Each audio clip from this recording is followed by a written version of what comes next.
we are here with one of my favorite people in the world, return guest, Madame Deb, in Hi, Paris. Mitch. You are in Paris.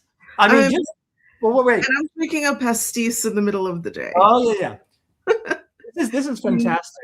That you always talk in Paris, and you're in front of your beautiful bookcase.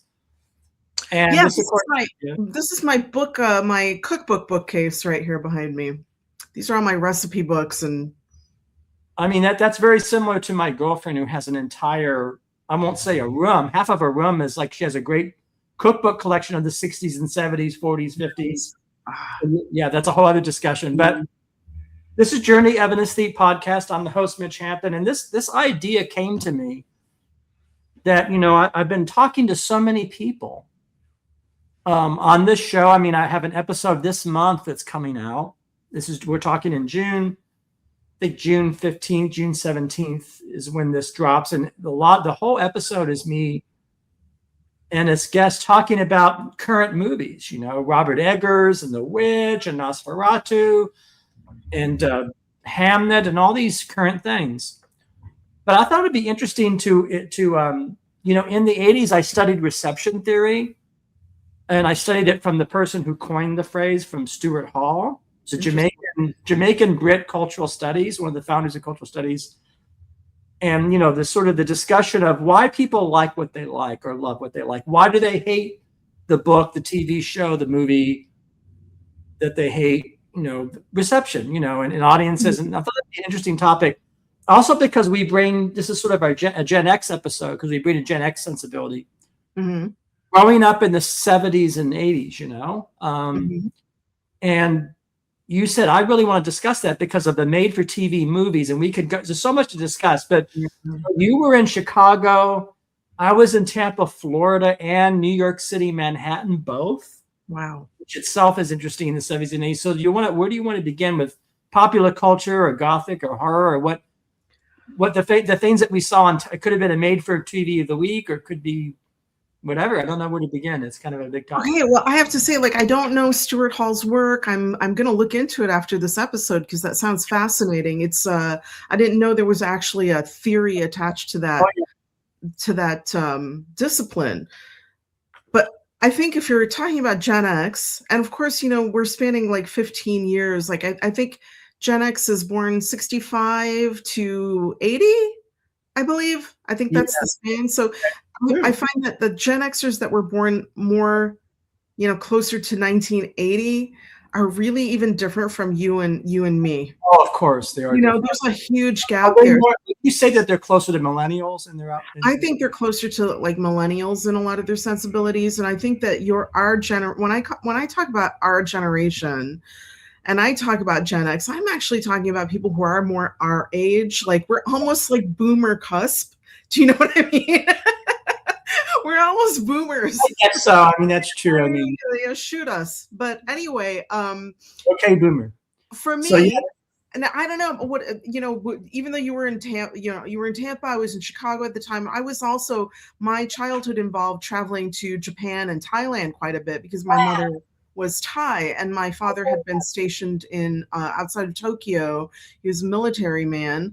Oh my goodness, that's difference. Travel. And then, but we have to admit, TV, don't you feel like TV really shaped us? I don't mean just movies and shows and stuff like that. I mean the news. Back in the days where we had 3 channels and we were all watching the same kind of horror show, the real horror show started out, it was the footage from Vietnam. It was Nixon, and how creepy he looked, and if you want to hold that thought, I just want to set the framework. So, John Chancellor, not just Walter Cronkite, but John Chancellor. That's the name that pops out. You're talking about the Nixon years. Nixon resigning. I'm resigning from the President of the United States, and Ford. Our worst days are behind us.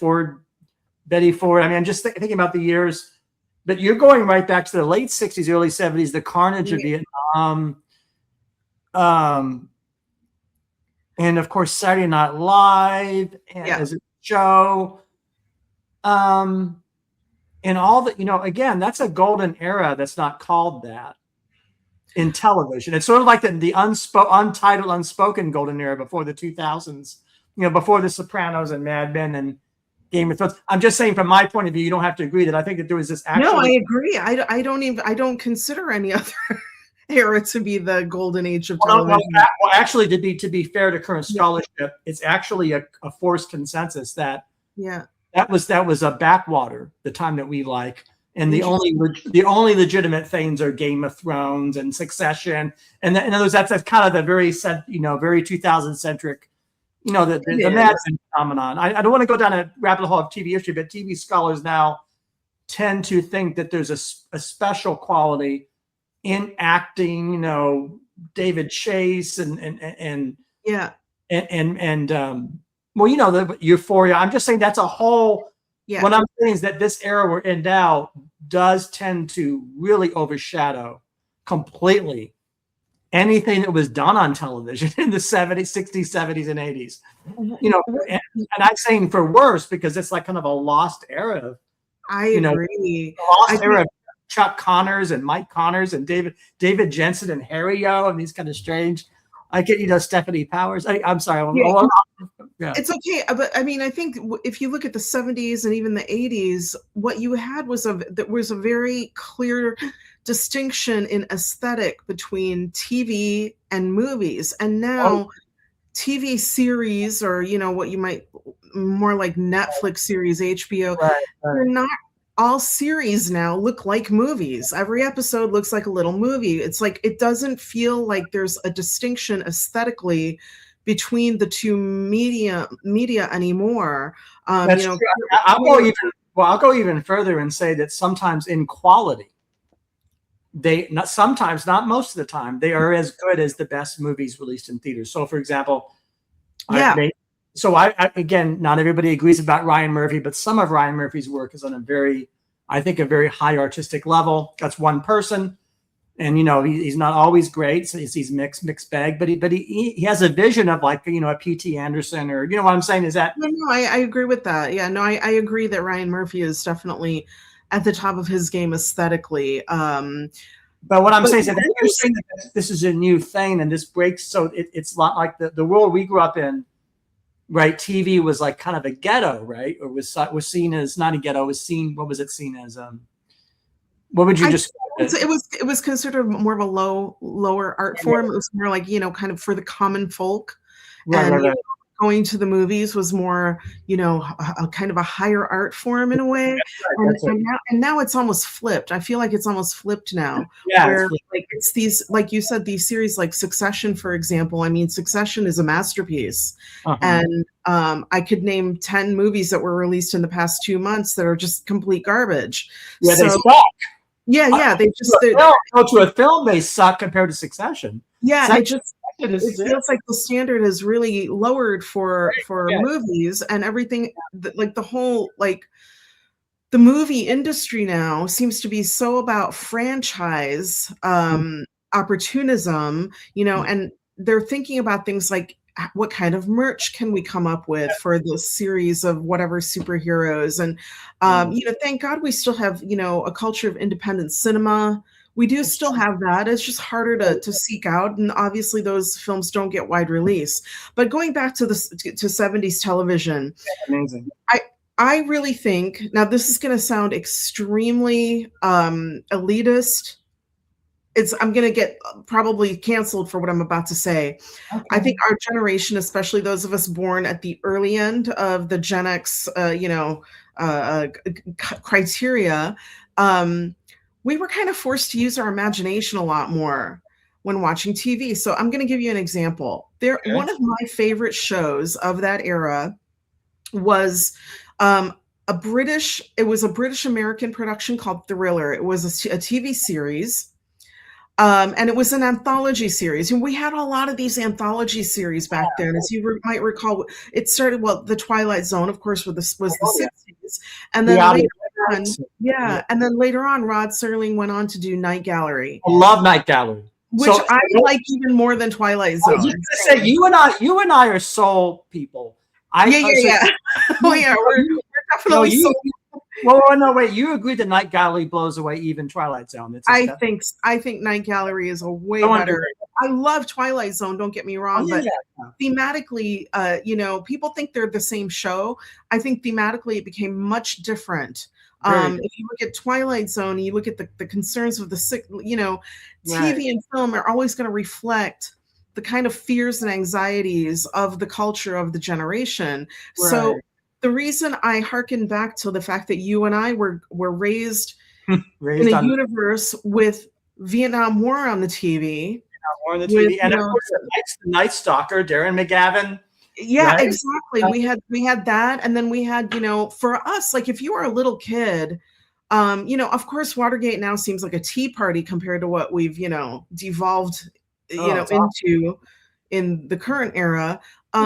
Nixon was a scary guy. He just looked creepy. I just remember being so creeped out by his face. And then we had the Manson murders that were constantly on the so and we had the Munich Olympics, what was the PLO terrorists basically exterminating Israeli athletes in motel rooms, and they were appearing on the balcony, and they looked, we were kind of terrorized by the real life things happening on TV. And so that kind of primed us, I think, to, in a way, be drawn to material that allows us a kind of space to indulge our fear. Knowing that it's not real, knowing that we can kind of engage with our fear for a little bit, but in a place where we can get out of. I think that's a big that's really important. So that thing you were saying now is exactly why we're doing this episode, because you articulated just now what I was never able to articulate. So I used a sort of tired phrase. I would say mastery, sense of psychological mastery over evil or the chaos of life, maybe. Yeah. Oh, I put it, but what I'm saying is the kind of, and it gets called in a very, sometimes a lazy, reductive way, dark popular culture or dark movies or TV shows, if you want to call it that, have in them a kind of the virtue that our generation had the virtue of exercising our imagination. I would say so. I would agree with you. I would say we're confronting evil. We're confronting kind of the more unfortunate aspects of human life. Would you say that our cohort has maybe possibly, and this is going to be just as radical as what you said, maybe an advantage in dealing with such aspects of life? 100%. In other words, less sheltered or a non. So in other words, these are. Am I going too far? Or were you gonna? No. I think you're not going far enough. I think okay. So I've actually got friends here in Paris who are Gen Z. Actually, a very good friend of mine is Gen Z, a young man who's 24 years old, and we have a lot of discussions about the generational gap between us and what's different about his generation versus mine. And one of the things we talk about is this concept of safe spaces. The younger generation, Gen Z, Gen Alpha, and even some millennial, in the past 10 or 15 years, there's been this concept of creating safe spaces for everyone. Now, it started out as being, anti-cruelty, anti-bullying, and there's a really big gap between being anti-bullying and anti-cruelty versus a demand to have a completely safe space where nobody can say anything that might contradict your feelings, even if your feelings are delusional. It's just you and I can't wrap our heads around this because we were born into a world where we felt unsafe from the minute we became cognitively aware of all of the things happening in the world around us. So I mean, I have hold that thought. I have a memory from 1981, and it was on 40. It wasn't on 42nd Street. It was actually a more, a less at that time less. It was on 44th Street and maybe 6th Avenue. There was a guy in a van swerving, saw me. And and he stuck his tongue out. He says, "Come here, little boy, come here." Yeah, come here. And I was just terrible. I was just walking down the street. He was like, come here, and laughing, giggling. Ooh. Just sort of horrifying. Just that one image has stayed with me. But what I'm saying is that we would see things like that as part of the casual. I know you and I have talked about the subway, the Mhm. guy exposing himself on the subway. Oh, yeah, yeah. And so again, I don't want to, it's for me, it's a delicate balance because on the one hand, I think that there's a virtue and a truth in wanting to create a certain kind of world for children and teenagers. That is a world that's minimizes such things, right?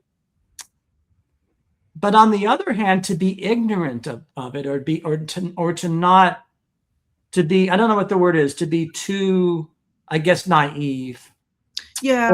So I'm thinking about Quentin Tarantino, right? Literally lying about his age to work at the Pussycat Theater. Can you imagine? Oh, right. Yeah, no, I didn't know about that. Oh yeah, so he's a 16-year-old boy who's working at one of the X-rated chain of Pussycat Theater in California. That wouldn't happen today, right? He would know. First of all, well, there is, yeah, the degree to which there are adult theaters. I mean, that's all. What I'm saying is that's kind of a metaphor, right, of our. Well, yeah, I mean, today, like if you have a Pussycat Theater at all, Yeah. that's going to be canceled. You know, I mean, we're just like Yeah. we're in an age where everything that feels dark and uncomfortable, Yeah. and the reality is that there is dark psychology in humanity, and the idea that we can just create a safe space where it doesn't exist, like, but I'm sorry, but there is no such thing as a safe space outside of maybe, you know, you're getting together with friends inside your apartment or at a coffee shop, you know. Once you step into the world, nothing is truly safe. And so I think when I was saying you and I, our generation was forced to use our imaginations a lot more. Again, going back to the just the bare bones aesthetic and production value of 1970s television, even film. Okay, there just wasn't the technical capacity to to bring to fruition every single thing that a filmmaker or director wanted to see actualized on the screen. It just wasn't possible. Like we both know that you know, when The Exorcist was being made, for example, Friedkin employed abusive tactics to get those kind of performances out of his actors in the film. And because, you know, there was no CGI back then. There was no, you know, let's fix it in post. It was you get it shot like then and there, where it doesn't exist really. You know, the only kind of like special effects that existed, they were good, but they were clearly special effects. You know, they were kind of cheesy, and so it meant that a lot was left to our imagination. I think that a reason that the Exorcist was so shocking was not just because of, you know, the religious aspect of it that horrified many Christians, Catholics especially, but the fact that it was one of the first times we saw that kind of violence on the screen, kind of supernatural violence depicted kind of realistically on the screen. You know, the bed shaking and the convulsion, you know, all of those things that the Linda Blair and Linda Blair's body double were able to achieve. We'd never seen anything quite like it before. It was a game changer in that, to use the cliche. It was also, it's one of the, you know, it's one of my favorite pictures. I mean, I had the opportunity to talk to William Friedkin about making that. That's a whole other, because he came to Boston a lot towards the end of his life, and you know, he's fascinating character. He's a colorful. But wouldn't you agree that, but prior to The Exorcist anyway, I think The Exorcist was kind of like one of those films of that era that broke the door open to pushing the envelope in terms of more graphic depictions of horror. Prior to that, most horror of the 70s, it's kind of more atmospheric. And so that I think we could say that a lot of it fit more into the kind of pantheon of Gothic horror. For example, I don't know if you remember Let's Scare Jessica to Death. That's one of my favorites. We Oh, had the whole, catalog of Karen Black, Trilogy of Terror. Trilogy of Terror. Trilogy of Terror was, Love that. again, to me, it's a masterpiece, and I think that may have been the horror movie. Those. Well, first of all, Lee Purcell, I've had on our. Oh, that's right. You've had Lee Purcell, Lee Purcell and Linda. I mean, that's just. So you agree with me that these are kind of they're underrated now because they've been forgotten. Movies like Let's Scare Jessica to Death, movies like Trilogy of Terror. So I'm happy that on this podcast we're saying, these are great films. Let's not. They're great. They're really great, and they were, if you really pick them apart, there's no real violence in them. There's nothing they're not overly violent. I mean, they're as violent as they need to be for the story. I mean, there's a kind of balance in them. I would say. There's no graphic violence in them, though. There's the violence is all implied, and the fear is built through tension, through mystery, through just dread. There was a time when filmmakers and the people, the TV showrunners and directors who were making the made-for-TV movies that were so creepy, they understood how to use dread as a way to achieve a sense of horror.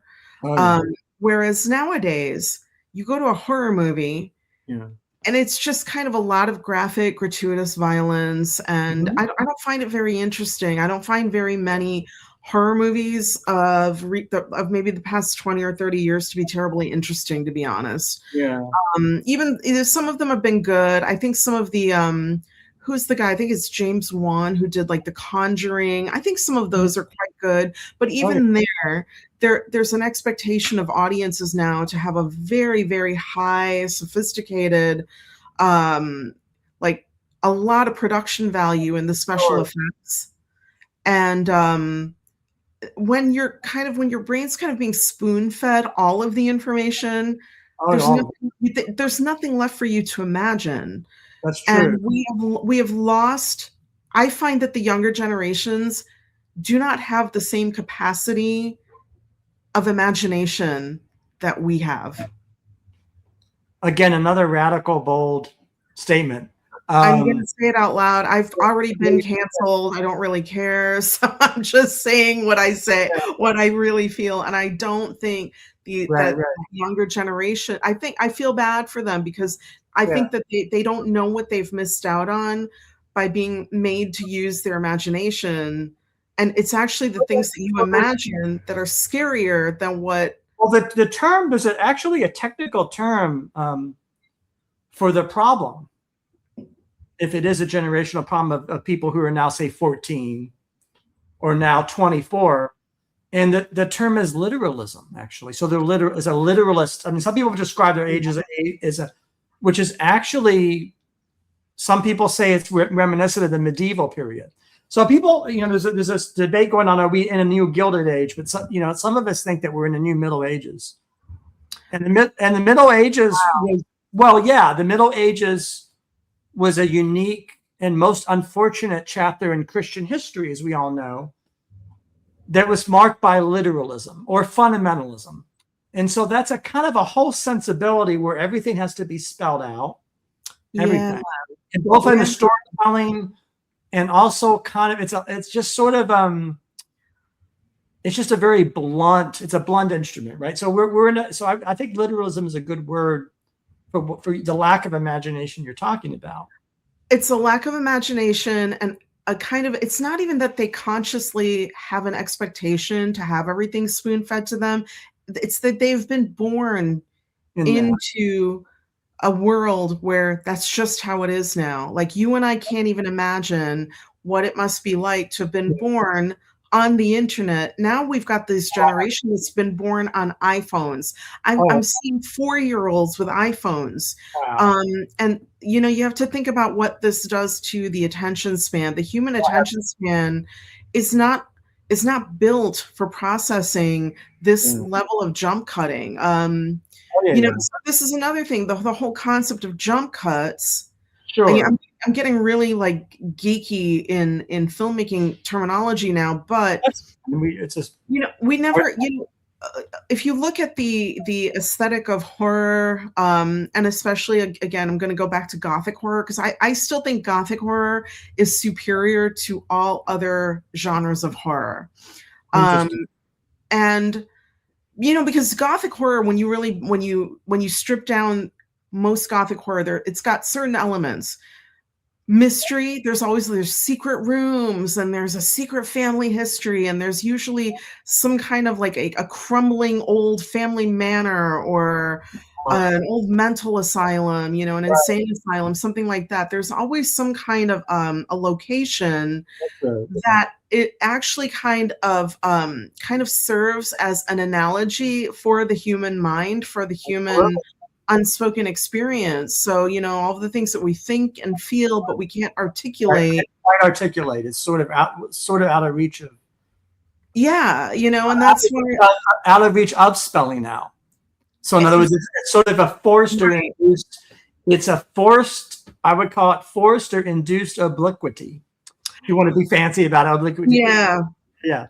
And so, any kind of horror, the actual location and the building that it's set in, or the buildings, and there's usually a central building, and that's why people really love a good haunted house story, or a good like haunted asylum story, because there's always a kind of a maze-like kind of aesthetic to that, where it mimics the kind of the way your brain functions, where especially if you're a little bit neurospicy like I am, you don't kind of like think in like literal or in like lateral terms. You think, in tendrils. Your brain goes like you make this association, then it goes there, It's like, kind of an octopus like brain functioning. And when you have a maze-like setting, like a big old manor with lots of hallways and secret passages and weird rooms, it mimics the way the brain operates when it's trying to solve a problem or figure something out. Well, it makes a lot of sense hearing you describe this. You described it so well, Deb. Thank you. Because it is sometimes hard to articulate. Because it is a vibe, as they say today. It's sort of a vibe of feeling. It's a vibe. We have to speak the lingo now. Look at the movie The Shining.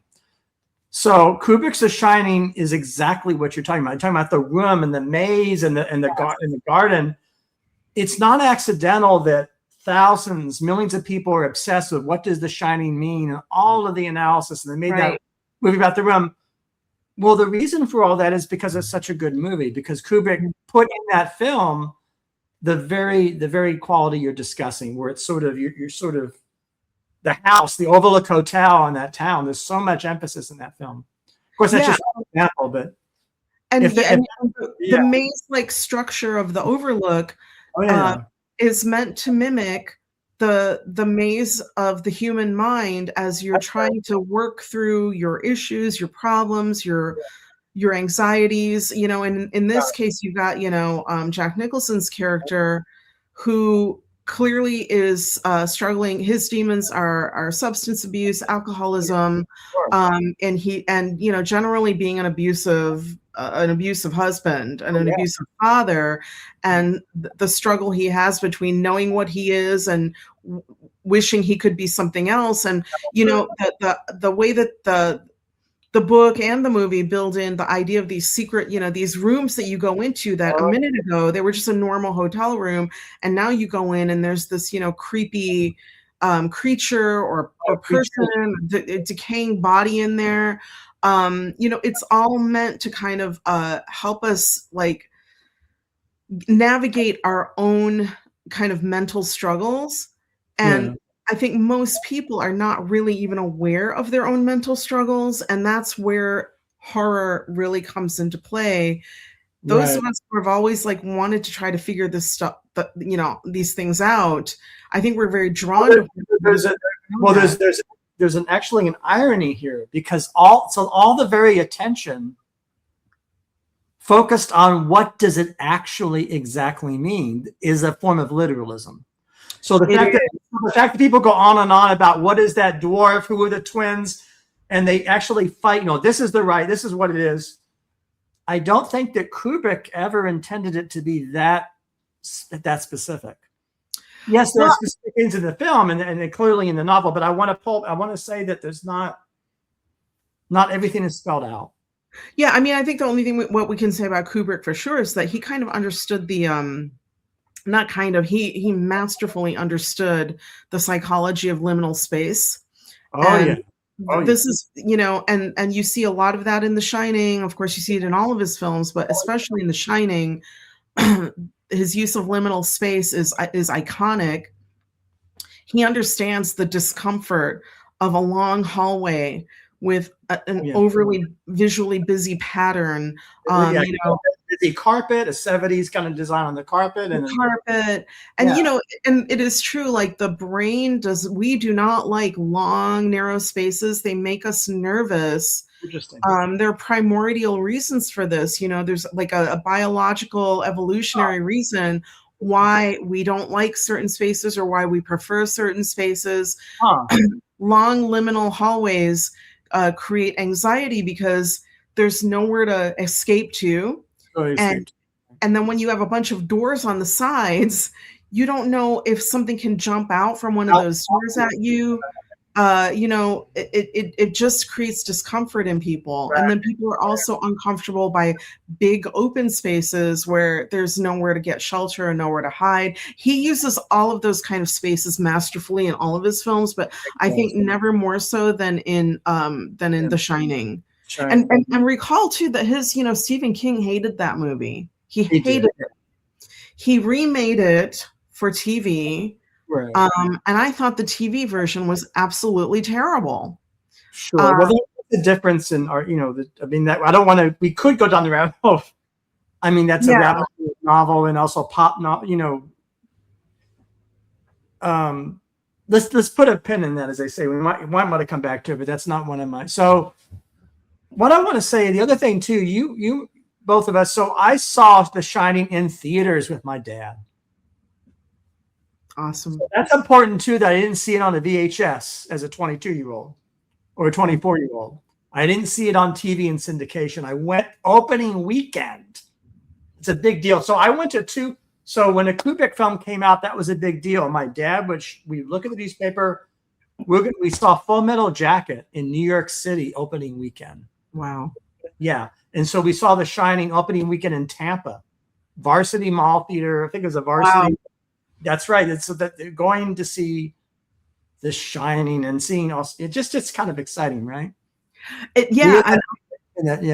I also saw The Shining on the big screen, not opening weekend, but growing up as a kid in Chicago, I definitely was not the most well-behaved kid, and I had my little circle of friends who, like me and my best friend, we had fake IDs. Oh yeah. Which we had gone into a very bad neighborhood in Jackson Park to acquire. And they were good enough to get us into R-rated movies and occasionally into a bar or a club even. So we used to do a lot of horror movies on the big screen. Do you remember Amityville Horror when that came out? Oh yeah. That was another one. Now that's one of those movies that even to this day, if I watch it now, that movie scares the crap out of me.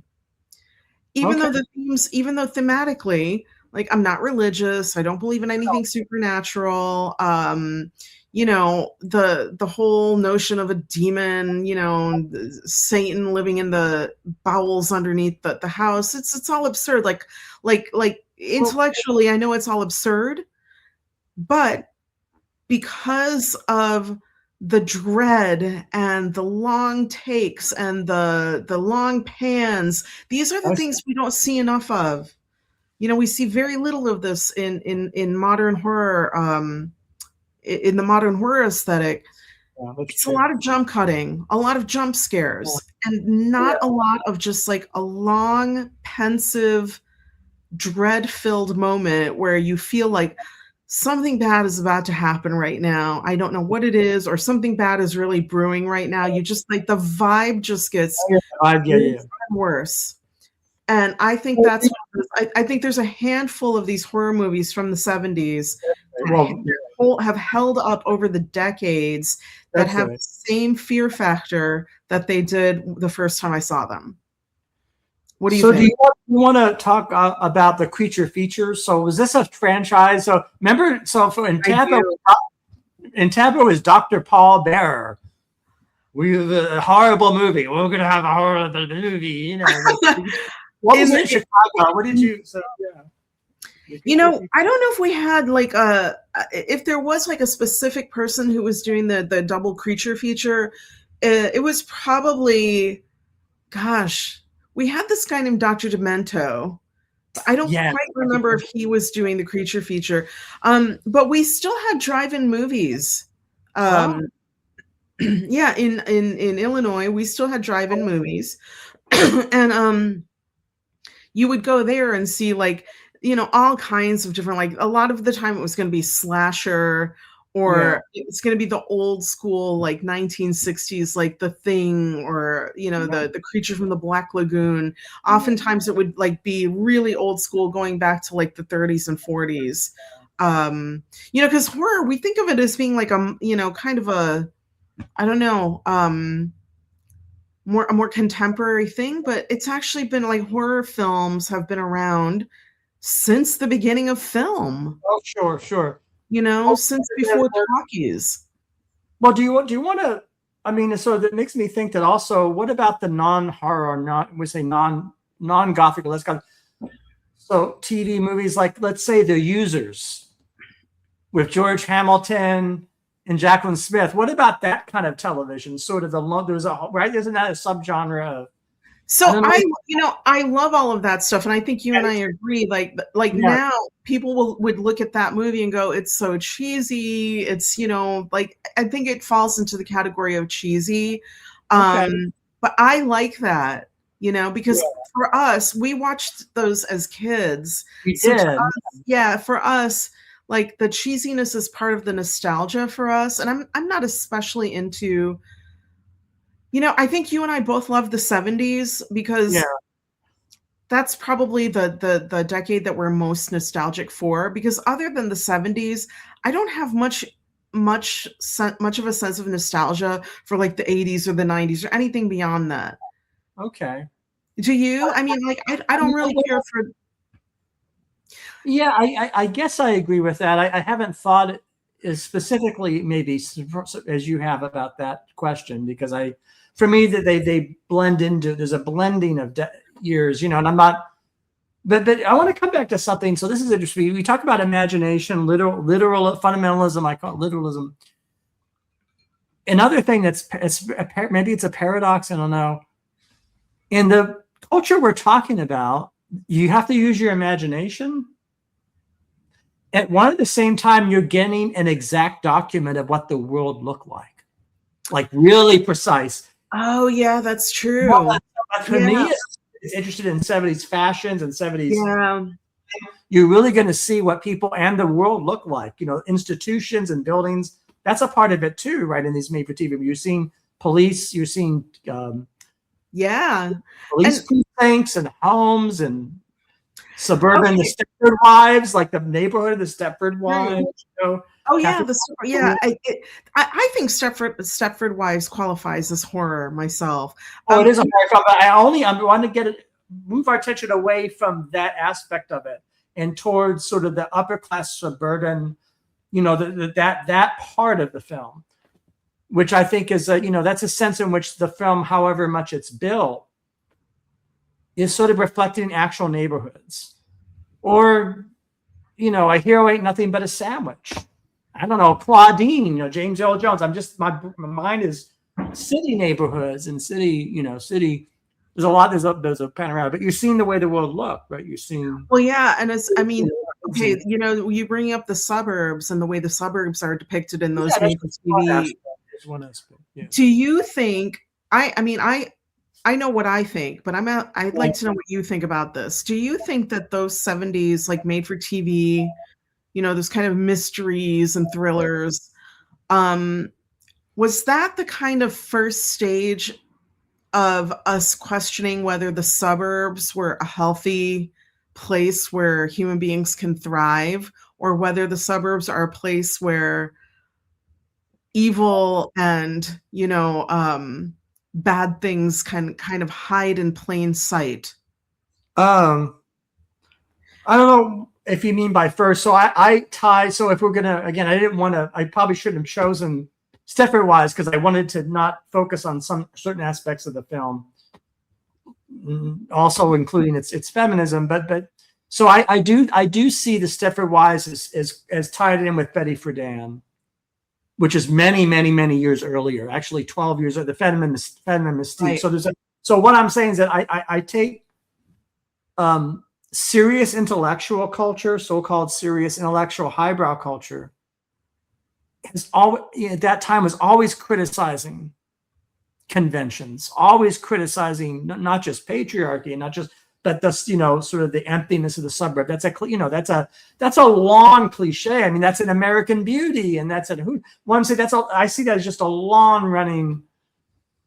But if you're asking, how does the 70s depict that, or are you talking about it being the first time? Yeah, I think for me, I feel like it's the 70s is when it started.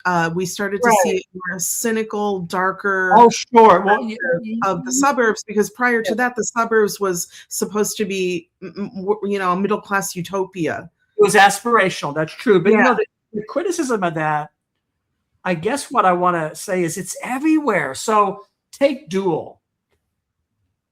I mean, the movie, Spielberg movie Duel, Dennis Weaver, the very first minutes of that film is a right-wing radio show. Yeah. In 1971. Right. And it's particularly, and we listen to it now, it sounds like Fox today. Yeah. The kind of stuff they're talking about, men and women, and that's not accidental. Like the script, Richard Matheson, I think, who wrote it, and that's. I mean, again, I'm not trying to say there's a messagey aspect to it, but in the sort of, but anyhow, that's to call attention to, I guess, the emptiness of Dennis Weaver's life before he goes on this road, and so I'm saying the whole thing is maybe a critique, and you're right that maybe, of course, Duel was 1971. Maybe it starts then, and maybe it starts in the late 60s. Maybe it goes back to 67, 68. Possibly too. I don't know. I'm not an expert on it, but you're absolutely right. Well, I do think. I mean, I feel that the 70s was the decade. And when I say that, I mean also the late 60s up until early 80s, where TV and film started to depict much more cynical takes of things that previously had been sold to the American public. Yeah, had been previously sold as, oh, this is the best thing ever. And, now we're like, okay, is the nuclear family really the best idea? And take Rosemary's Baby, for example, which I consider to be a 70s movie, regardless of like what year it was really made and came out. Well, you know that we agree, because 1967 is the 70s, according to Bruce Schulman, who I've had on the show. Bruce Schulman, the 70s. Well, 67 is when the 70s starts, right? A decade is never really just like, 1970 to 1979. I don't want to. So what are you going to say about Rosemary's Baby? And that's a real indictment, isn't it? Of so many things in life. I mean, think about Rosemary's Baby. It's an indictment of religion, first of all. It's an indictment of Christianity. We had Anton LaVey involved in, literally playing Satan in the movie. Yes. And, LaVey, for all of his circus, kind of circus ringmaster antics, he did have legitimate criticism of kind of heteronormative society with nuclear families and living in the suburbs and conformity. And he did push back and challenge conventional morality and ethics. And, I thought it was like, just to include him in the film, to actually include him in the film, really sends a message. You've got the story being this happily married couple, New York City. Who doesn't want to live in New York City? They're living in this beautiful building. She's beautiful. He's handsome. He's an up and coming actor. right? She, everything is supposed to be beautiful and perfect, and then in the end, Yeah, this amazing husband pimps her out that's right. to a bunch of elderly people who, and again, to even question, like, I thought it was great because usually when you meet your elderly neighbors, you don't think of like, there's a kind of there's something about that movie and that story altogether that is pushing back on the notion that the elderly are feeble and Oh, sure. helpless. Oh, yeah. I love that. Right. As you and I are approaching that age, I love that, that we're going, don't underestimate us older people, but that story, the book and the film, both, they just kind of challenge in very aggressive ways the ideas about marriage, monogamy, childbirth, aging, relationships, betrayal, dreams, aspiration. Like, it just kind of like, holy cow, like nothing could like nothing goes right for Rosemary in that story. That's true. She's victimized by literally every single person that she crosses paths with, starting with her husband. Right. So, that's the real horror to me. Oh, yeah. The horror of Rosemary's Baby isn't the Satan baby. It's the betrayal of everybody around her that she trusts. That's horror. Real life horror is being betrayed by people. That's true. Well, that connects Rosemary's Baby to the 70s theme of betrayal, right? Of Watergate, letting everybody down, breaking everybody apart. Yeah, exactly. Identical story, So what kinds of things would you say shaped your childhood in terms of like things, the spooky, scary, and dark, and how did you receive, like, if you're talking about reception theory, like how did your developing young... I guess it's not that different. I mean, I have to say, my dad and I, we were religious watchers of The Night Stalker. Yeah. We just loved that show. And we're disappointed when it wasn't renewed. And that's a classic vampire, the oh God, yeah, that was a great one. Aaron McGavin, Simon Oakland. So there's that. I saw The Exorcist in theaters as a child. So another in 74. Can you imagine what would have been 6, 7 years old going to see The Exorcist? It's crazy. Who takes their kid to The Exorcist? So that's seeing it on the big screen is noteworthy, right? Yeah. And there were all these TV movies like The Devil's Reign with John Travolta. Oh yes, the Satan's School for Girls. I mean, these were, yeah. And there were a lot of there was just kind of a whole genre of kind of suburban thriller horror. That's true. Kind of a lot of the made for TV seemed to be set in the suburbs. That was where like the suburbs really started to become a main player in any kind of horror and thriller. So you have to wonder psychologically, psychosociologically, like how that affected future generations, how it affected us. Like, I guess it did. I mean, I take it. So, my priors. So I take it as a partly because of my own admittedly idiosyncratic metaphysical beliefs. I take it as a given that human life is a mixture of the good and the bad, just a mixture of good and evil. It just is. And so it would be odd to me to meet somebody that thinks that evil's illusory or just something that's, it's extremely rare. I mean, I've never thought that. So, I mean, I guess there are people that think that, but so that's a little bit hard for me to, no, I'm just saying that. So since that's to me a common, but are you saying that commonsensical feeling is generational, later generation, earlier generations? I just take it as a matter of course that there's suffering in life, and that suffering is caused by people that have malice. Now, I don't think that's the dominant so I don't agree with the cynical view that that's the rule or there's another alternate there's hope from that. I would agree with M. Scott Peck that there's hope in that situation, but it's there. Have you met people that think that are shocked by that? Is this the generational indifference you're talking about? Or this is not necessarily generational. I think I think the problem now with kind of the younger generation, especially what I find is when I meet much younger women, okay, there is this there seems to be this kind of like, let's say younger, also like the liberal women who are of the Gen Z or Gen Alpha, okay, they're very different kind of liberal women than like me and my girlfriends were. Okay.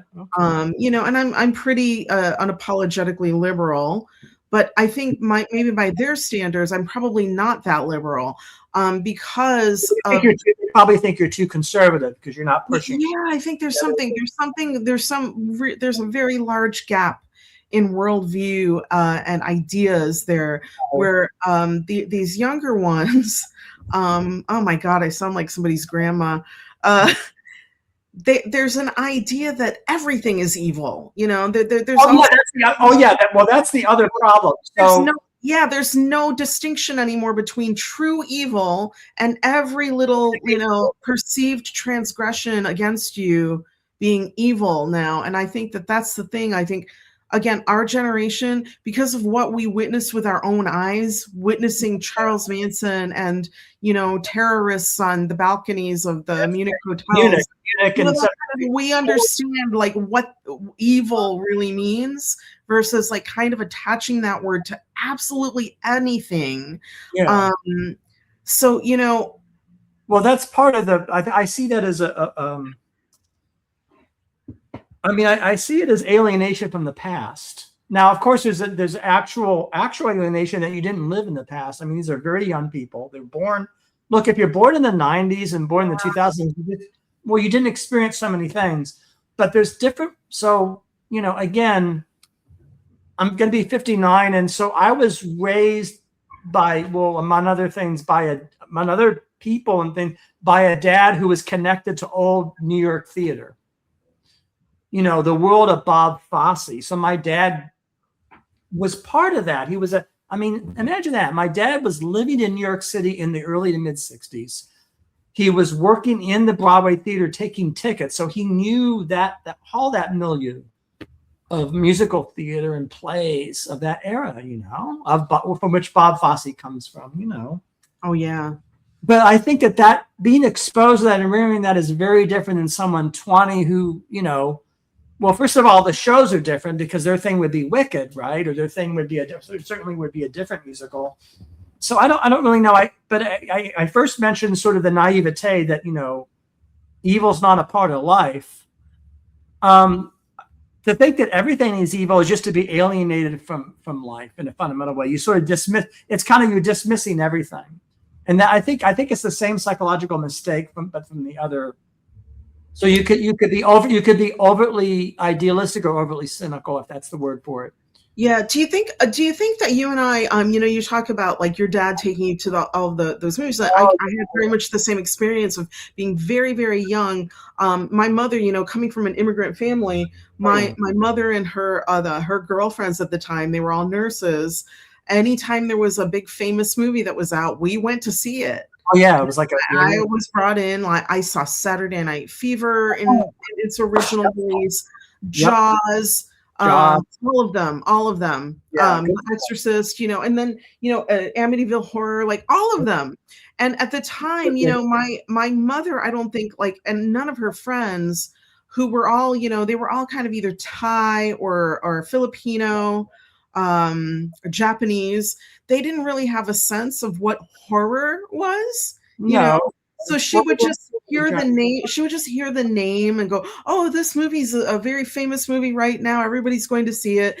And I think for her, it was all a part also of just wanting to do what all Americans were doing. Every American is going to see a movie called Grease. So I think by default somehow, not because my mother was a film lover, but because she was just she wanted to do things that helped her to feel assimilated into American society. I ended up seeing deeply inappropriate, age inappropriate films. And obviously so did you. and, I'm often shocked by the, so there's someone a friend of mine that lives here who's younger than me, and he's on the young Gen X, so he would be like 40ish, not 42, but he's probably 45, that cohort, and he was so deeply sheltered by his family. I'm literally, my jaw. He was not allowed to watch certain episodes of 8 is Enough. Wow. 8 is Enough is the most anodyne, G-rated. Yeah. The episodes where the Tommy Bradford is like drinking too much. He wasn't allowed to watch the episode because there was a worry, I guess this kid would start drinking because so that's like that's a literal that you don't even, so in other words, we don't even not, so you would think that in the spirit of moral instruction, because that's how it was intended by the show creators, is like, we want to warn. So when it's so coddled, when it's so sheltered, that you don't even want to bring up the subject or see it, even if the show is telling you not to do this. I mean, that is a kind of coddling, that is a kind of coddling. Well, it's coddling is too, it's worse than coddling. It's like a kind of a strange. It's overprotection. Overprotection is a form of neglect. It's a form of, it's definitely a form of childhood neglect to be overly protective, because you have to expose yourself to danger. And sure, but I mean, it's a work of fiction. It's a TV show. It's a work of fiction that reflects, a common human experience. I mean, like, how would that same parent feel about, their kid like reading, I don't know, Brideshead Revisited, which is another work, that it is about alcoholism largely, Yeah, it's crazy. But I mean, and also it's just one episode, so you're going to censor the show. We can't, but it's just sort of strange.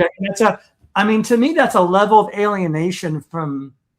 So I guess I would understand that as actually a kind of a Philistinism would be the term. That's just basically alienation from the arts themselves. Because if you take that down then you can't watch anything. I mean, right there, all the result, you can't. That's what I mean. If Slippery Slope, it's like that's. I've got a friend who's Jehovah's Witness who. It's the same thing where she's a good friend. I love her to death, but she's very sheltered in the sense that she has never been allowed to watch anything that's not approved for her to watch. Yeah, and like, I am actually the only friend she has outside of the JWs. Wow. So I've it's interesting because, I'm somebody who grew up watching and loving horror and thrillers and slasher movies. And, she's probably one of those people who wouldn't have been allowed to watch that episode of 8 is Enough. Oh, maybe. And so, it does, your it is actually irony textbook definition, because the show creators of 8 is Enough did that episode to appeal to the Christian mainstream parents who are worried about their kids drinking. So what I'm saying is, it's weird. Like, we're not going to show you. It's a little bit like, all those anti-drug movies. Like, so there were parents out there that wouldn't watch the anti-drug special episodes because they're worried that the very anti-drug show would cause them to do drugs or stuff. I mean, it's just bizarre. Yeah. So, I mean, getting back to the whole like gothic horror, fiction fandom, like, what do you think that people are trying to get out of it, or what do they get out of it? What purpose do these genres serve in your mind? Psychologically and sociologically. Well, I do have a theory. I think it's mastery of the world, mastery of emotions, for lack of a better word. I mean, it's trying to get a handle on uncertainty. So in other words, I take it as prima facie, the world has evil in it, and that means there are people with malice. That's just a fact. Question is, no, wait, no, hold on. We could debate, go to the rabbit hole of whether that is a fact. I mean, does anybody disagree with that? I don't know. Maybe somebody does. I mean, there are certain, I guess, metaphysicians that think that's an illusion. That's not real. I don't agree with that kind of metaphysics, and that has its own problems. I don't want to go down that rabbit hole. There is murder, there's rape, there's shooting, there's cheating. I mean, we have a government now in the U.S. that's trying to create a dictatorship. There's evil in the world. I take it as like sort of job number, I won't say it's job number one, but job number two of the arts, all of the arts, is to help us deal with that, reflect upon that, whether it's poetry or whether it's, so I think that that's actually one of the functions of aesthetics, one of them. And so that answer your question. That's why we're trying to, that's why it's nonsensical to me, the notion of banning and not allowing somebody to, in other words, the very thing that you're preventing. You know, I think it would have been good for my friend to have seen the A's enough and seen the drama of alcoholism. See, well, what happens when a kid drinks too much? You know, maybe that. Yeah. I have to say, I definitely know some people and have met people over the course of my life that I have found to be just staggeringly, in my mind, staggeringly naive and gullible. And, you know, the whole notion of rose-colored glasses, like, doesn't even begin to, like, you know, cover it. I'm often very, very surprised, like, talking about the current administration, I'm often very surprised by how many people are really not getting what is happening here and what this person is really about, what the whole administration is about. I mean, this is like real life horror, you know, and like you say, like, you know, horror allows us to understand evil and have a space where we can kind of, we can feel, you know, the fear, knowing that, well, the fear, we can get out of this one because it's just a movie. As I said, I do think, you know, again, philosophically, spiritually, I do think there is hope, but there's no hope for anything if you presume that there's good, that you know, life is without suffering altogether, or that you know, that's just a strange. What I'm saying is a kind of these are bad ideas. Yeah, I think beyond suffering, I think that something that you said about, you know, feelings, when you watch something that keeps you kind of white knuckled and kind of emotionally, like, in a state of heightened cortisol, it also teaches you emotional regulation. Yeah, there's that too. I had not, that maybe that's a virtue. You know, because you can't just, like, if you're in a movie theater watching a horror movie, you can't just start screaming at the top of your lungs, or, you know, running, or, you know, you have to kind of restrain yourself. Like, even if you're alone, you would feel weird, like, if you actually started, like, if you were in that situation in real life, you know, like, let's say, I don't know if you've seen any of the Saw movies. Have you seen? Some of them. You know what? I'm going to, since I'm on your podcast right now, I'm going to recommend, if you haven't seen, I don't know if you watched a channel called ContraPoints, it's a philosopher. Oh no, I have seen that. Yeah, she does some of the best philosophical essays, talking about pop culture, film, music, everything. She did one recently specifically about Saw, the franchise of Saw. Did you have Roth? Sorry? Did you have Roth on as a guest, or? No. She doesn't have guests. She does essays. Okay. She does philosophical essays, and she did absolutely a brilliant take. It's long, but it's really worth a watch. She likes to do a lot of deep dives like you do. She does very, very deep dives. They're very entertaining. The way she speaks and presents herself is just fun to watch. But she does real academic, intellectual, philosophical essays on lots of different things. And this one is specifically about Saw.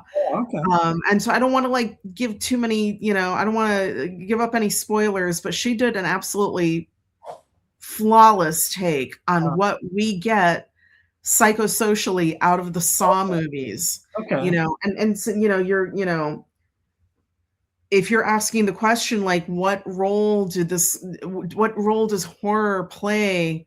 Oh, no, I'm not. So yeah, and well, I sort of know what I feel. I know what it is. I'm not. So I'm asking the question, but I'm not really. Again, given my comments 20 minutes ago, it's prima facie, right? The world is a certain way. So I presume the world is a certain way. Because the world is a certain way, that's why we have a TV show. That's why we have a movie like Saw. It's kind of, so maybe that's similar to what ConjureBoards is saying. I don't know. I can't. So is it also that, the world is a certain way? I mean, do you think it's really that simple, or is it more that we also like these? Is there a way that these films can help us? Oh, well, learn to like cope better or emotionally self-regulate. Because I feel that right now, today in the year 2026, what we're experiencing globally, yes, or especially in the West, is a crisis of emotional regulation. okay. I feel like, and it starts at the top. It starts with our leader. Well, it starts with the, emotionally dysregulated person in chief.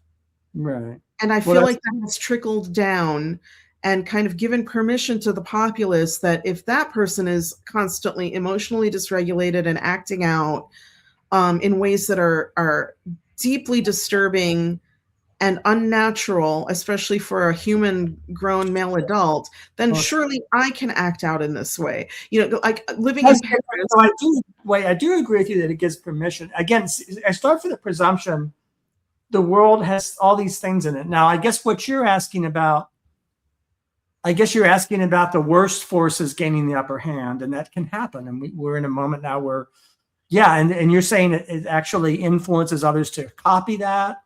I hope that's probably what's happening. Permission and copy that, and so that is where we are. I don't disagree with that. I guess I sort of assume that everybody sort of sees that, but maybe not.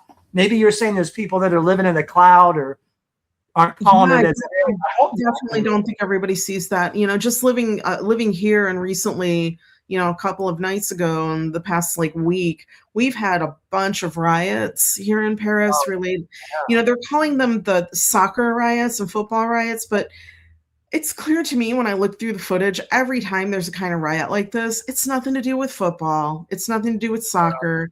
It's nothing to do with socioeconomic status. It never really is. It seems to be about just usually male, usually young, usually completely antisocial and unable and unwilling to regulate their emotions and find better coping skills and stop playing victim. Like, nobody plays victim the way that these crowds of football rioters plays victim, in my opinion. But I think that, we have a problem with this, and I think that's where film. Sure. I wish we could just get back to a society where people just watched movies mindfully and read books and TV shows that made us think. That's true. I mean, I don't know. Again, I'm always thinking about the arts as having many functions, right? Yeah. And for me, only one of its functions is therapeutic. Only one of its functions is to heal. Only one of its functions is to teach how to behave in the world. That is one of them. But it's only one of many. There's many other. And again, we would be here many episodes, but we're focusing on one of the. But I guess what you're saying is that we could be without that. One of the most important, to teach emotional regulation would be not the first thing I would think of, but maybe that's what you're saying. Maybe that's the moment.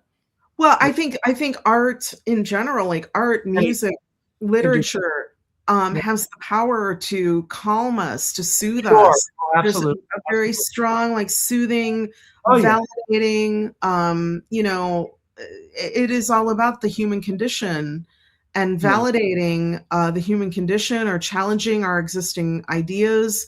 I mean, I tell you right now, in my music, I think about that. So one of my top jobs in my music is to give people some comfort. So I guess I'm doing what you say. I mean, again, that's not the only purpose, but that's there, Well, doesn't it also give you comfort though? Because I mean, I'm not I don't play an instrument, but I'm a singer, and I know that when I engage in my musical activity, I immediately feel, I don't know, I just feel healed. I feel better. I feel soothed. But I feel it's both audience and myself. So in other words, it's also, I'm mindful of there being an audience. I don't, right. and actually I feel I have responsibility towards the listener. I do. I don't obsess about it. It's not, but I'm not one of these people that it plays zero role. That's probably why I don't do avant-garde music. Maybe it's because I don't like that kind of music particularly always, but also it's not the most popular. So yeah, that's part of it. I mean, it's one of the things. So maybe it connects to what you're talking about. I don't know. I couldn't speak to that. It's just a guess. I have a final question for you. Oh, question. So I'm mostly out of curiosity and fascination. Could you tell me your could you name 3 horror films of the 1970s, or they could be TV shows, that have resonated with you up until this moment in your life? Okay. Number 1 would be Last House on the Left. Oh, yes. Wes Craven, which is a masterpiece. Good one, yeah. I guess The Exorcist, William Friedkin. I'm left with one. It has to be a TV, right? So Trilogy of Terror. Yeah. Oh, yeah. It's unfair to pick 2 by the same director. That's 2 Wes Cravens, right? That's okay. I guess Craven's great. Yeah. No, Trilogy of Terror. I mean, we could do a whole episode just on Karen Black. And yeah, Trilogy of Terror is like psychosexual. There's a lot of sexual psychology in Trilogy of Terror. Yeah, yeah. So what would your 3 be? I don't know. It can be. That's a great question. Okay, if I have to pick only 3, because I could definitely pick a lot more than 3. Yeah. My top ones would probably be The Changeling, even though that was 80 or 81. I'm going to say The Changeling. Yeah, great film. Let's Scare Jessica to Death. Yeah, I almost picked that. And Trilogy of Terror is definitely in my top 3. And weirdly for me, everybody, when they think of Trilogy of Terror, they think of the 3rd vignette with the African fetish doll. Oh yeah. For me, it's the one that I liked the best is the vignette where she's the college professor being pursued by her extremely disgusting male student, and how she deals with him. So that's my favorite vignette of that trilogy. But, is Alvin King in that? No, I'm kidding. Alvin acted. Didn't he have an acting, like his acting in the 70s is great, right? No, he did. He was in a lot of TV movies, and he's in an episode of Aereo, and I'm just saying, he's like. It was a great decade for that genre. Yeah. We could do a whole. We could probably do a whole episode just on Karen Black. Yeah, well, she was. I want to thank you for this episode, Deb. It means a lot, and we talked about some really important things and topical things even too. And it's nostalgic, and it was very nostalgic. Anything you want to say before we conclude? Or? Yes.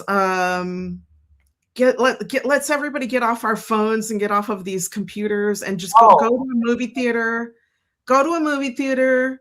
Go to your local library, art house. To find an art house or revival cinema. Just go see anything there. Just go see anything, and get out of these big budget, grifty Hollywood productions. I haven't seen a good one in a long time. And I think the best stuff is behind us. And I hope we can get back to that someday, but that's a whole different discussion. But yeah, go to the movies.